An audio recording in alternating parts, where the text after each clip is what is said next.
कृष्णा, राधे राधे। कैसे हैं आप सब लोग? मुझे उम्मीद है कि आप सभी लोग बहुत अच्छे होंगे, खुश होंगे और अपनी अपनी लाइफ में बहुत ही अच्छे से एंजॉय कर रहे होंगे। और हमारे राधे कृष्णा जी की कृपा, हमारे बिहारी जी की कृपा आप सभी पर खूब जम जम कर बरस रही होगी, आप सभी पर खूब भर भर कर बरस रही होगी और बरसेगी क्यों नहीं। आखिर बिहारी जी हमसे इतना प्रेम जो करते हैं। ठीक है, वीडियो को एंड तक ज़रूर देखिएगा, वीडियो को लाइक शेयर एंड सब्सक्राइब ज़रूर से कीजिएगा। And again please please please like share subscribe and comment please, I request all of you. So let's continue and stay connected. प्रेम से बोलिए आप सभी मेरे साथ, राधे राधे। प्रेम से बोलिए राधे राधे। प्रार्थना कर लेते हैं। ओम नमो भगवते वासुदेवाय। ओम नमो भगवते वासुदेवाय।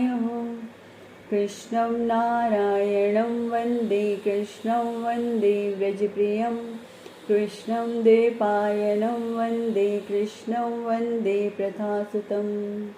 बोलो मेरे बाके बिहारी लाल की जय, बोलो मोर मुकुट बंसी वाले की जय। जय जय श्री राधे, जय जय श्री राधे। अथ द्वितीयो अध्याय, भगवान के स्थूल और सूक्ष्म रूपों की धारणा तथा क्रम मुक्ति और सगो मुक्ति का वर्णन।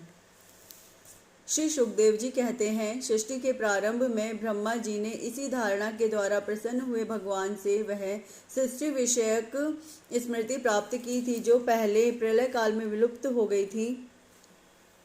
इससे उनकी दृष्टि अमोघ और बुद्धि निश्चयात्मिका हो गई। तब उन्होंने इस जगत को वैसे ही रचा जैसा कि यह प्रलय के पहले था। वेदों की वर्णन शैली ही इस प्रकार की है कि लोगों की बुद्धि स्वर्ग आदि निरर्थक नामों के फेर में फंस जाती है। जीव वहाँ सुख की वासना में स्वप्न सा देखता हुआ भटकने लगता है, किंतु उन मायामय लोकों में कहीं भी उसे सच्चे सुख की प्राप्ति नहीं होती। इसलिए विद्वान पुरुष को चाहिए कि वह विविध नाम वाले पदार्थों से उतना ही व्यवहार करे जितना प्रयोजनीय हो।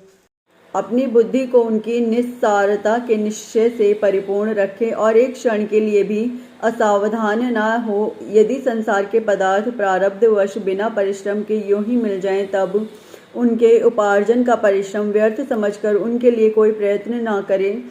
जब जमीन पर सोने से काम चल सकता है, तब पलंग के लिए प्रयत्न करने से क्या प्रयोजन। जब भुजाएं अपने को भगवान की कृपा से स्वयं ही मिली हुई हैं, तब तकियों की क्या आवश्यकता। जब अंजलि से काम चल सकता है, तब बहुत से बर्तन क्यों बटोरें। देखिए, जिसे मुक्ति चाहिए, जिसे मुक्ति के लिए आगे यत्न करने हैं, वो क्या करेगा। वो तो जितना कम से कम होगा, वो उतना कम से कम अपने आप को विषयासक्तियों में लगाएगा। वो क्या करेगा, वो उतने में ही अपना काम चलाना चाहेगा जितने में कि उसका काम चल सकता है। अब सपोज अंजलि में भर करके पानी, अगर वो पानी पी सकता है तो वो कटोरे या ग्लास आदि क्यों इकट्ठे करें। वो तो वही करेगा ना। फिर वो क्या करेगा, वो तो वही कार्य करेगा जिससे कि उसकी मुक्ति आसान हो सके, आसान से आसान हो सके, ना कि उन कार्य विषयों में लगेगा जिससे कि उसकी मुक्ति के और साधन रुक जाएं, है ना। ऐसे कार्यों को वो नहीं करेगा।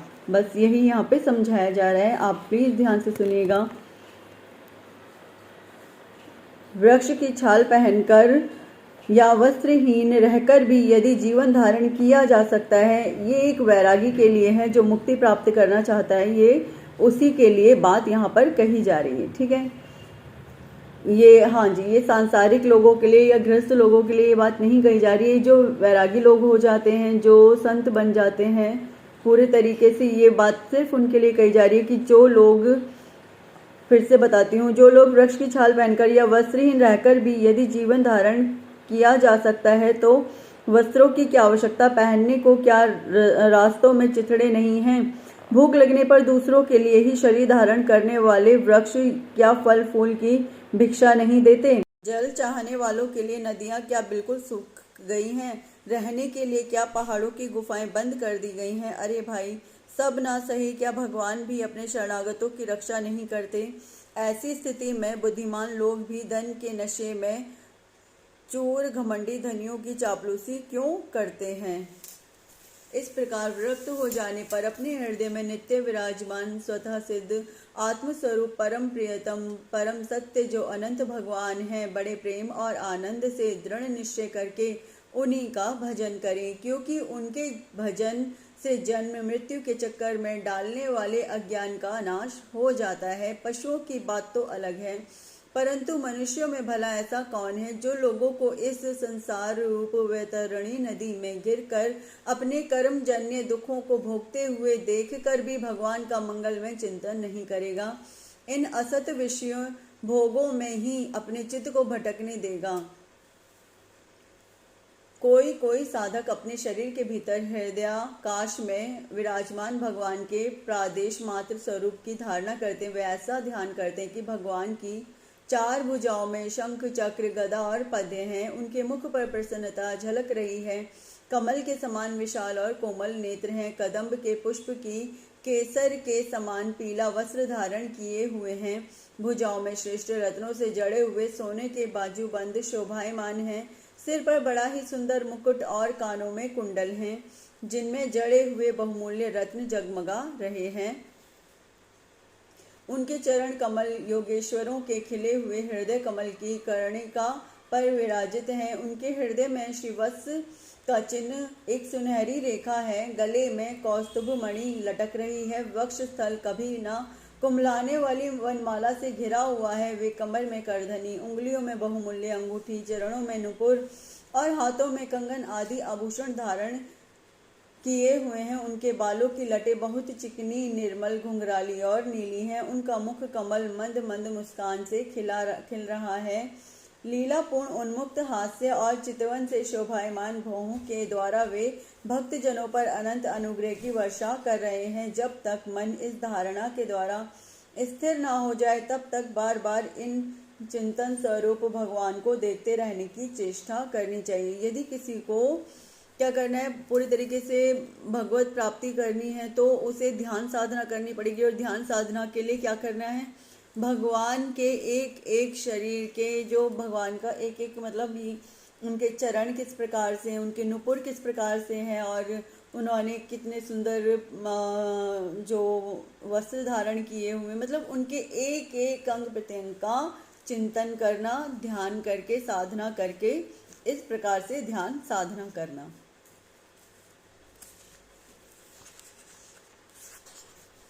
भगवान के चरण कमलों से लेकर उनके मुस्कान युक्त मुख कमल पर्यंत समस्त अंगों की एक एक करके बुद्धि के द्वारा धारणा करनी चाहिए। जैसे जैसे बुद्धि शुद्ध होती जाएगी, वैसे वैसे चित्त स्थिर होता जाएगा।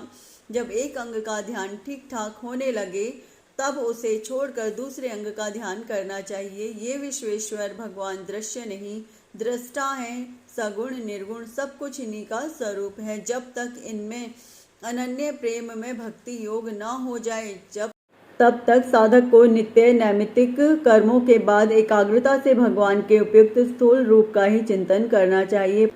सुखपूर्वक स्थिर आसन से बैठकर प्राणों को जीतकर मन से इंद्रियों का संयम करें। तदंतर अपनी निर्मल बुद्धि से मन को नियमित करके मन के साथ बुद्धि को क्षेत्रज्ञ में और क्षेत्रज्ञ को अंतरात्मा में लीन कर दें।